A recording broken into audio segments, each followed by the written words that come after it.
नारियल चटनी तो आपने बहुत खाई होगी। आज हम बनाएंगे साउथ की फेमस अनियन चटनी और आप इसे एंजॉय कर सकते हैं इडली डोसा के साथ। सबसे पहले एक पैन में हम डालेंगे ऑयल और ऑयल जब हमारा अच्छा गर्म हो जाएगा हम इसमें डालेंगे रोस्टेड चना दाल, उड़द दाल, जीरा और उसी के साथ मेथी दाना।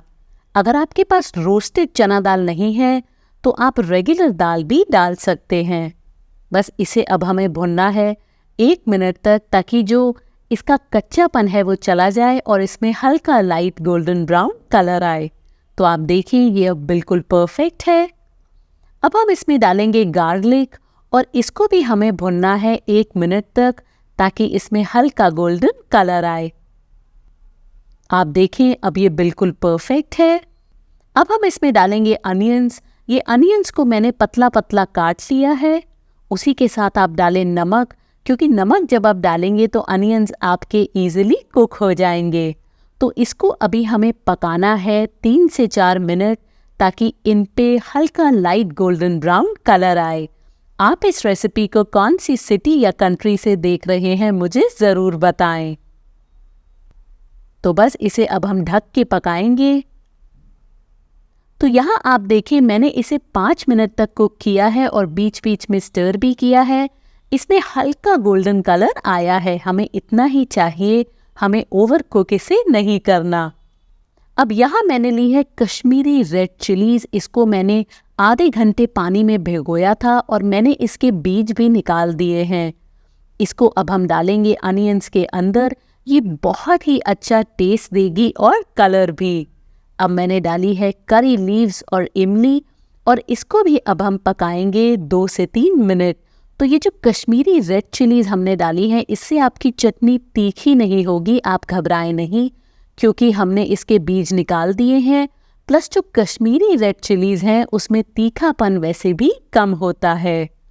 तो आप देखें मैंने इसे 3 मिनट तक और कुक कर लिया है।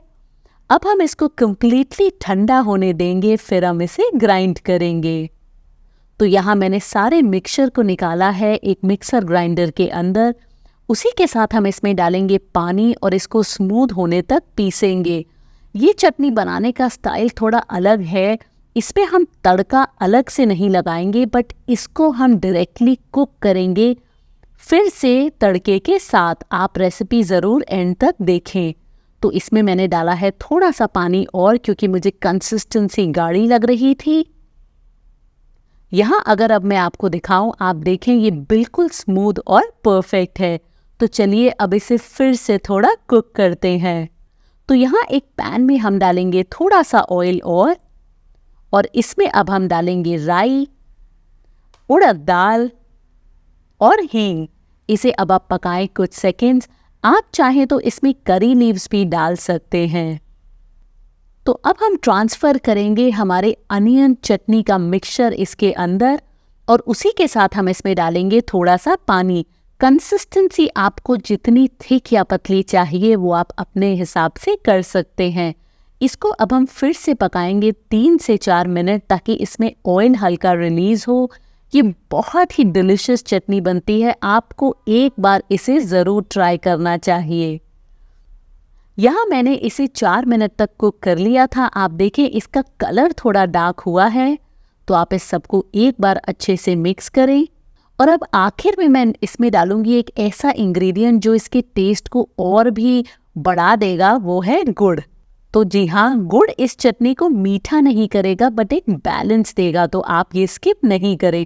अगर आपके पास गुड़ नहीं है तो आप थोड़ी सी चीनी भी डाल सकते हैं। तो ये बहुत ही मज़ेदार अनियन चटनी बनके तैयार होती है। आप इसे स्टोर कर सकते हैं रेफ्रिजरेटर में 3 दिन तक। तो ज़रूर बनाएं ये अनियन चटनी।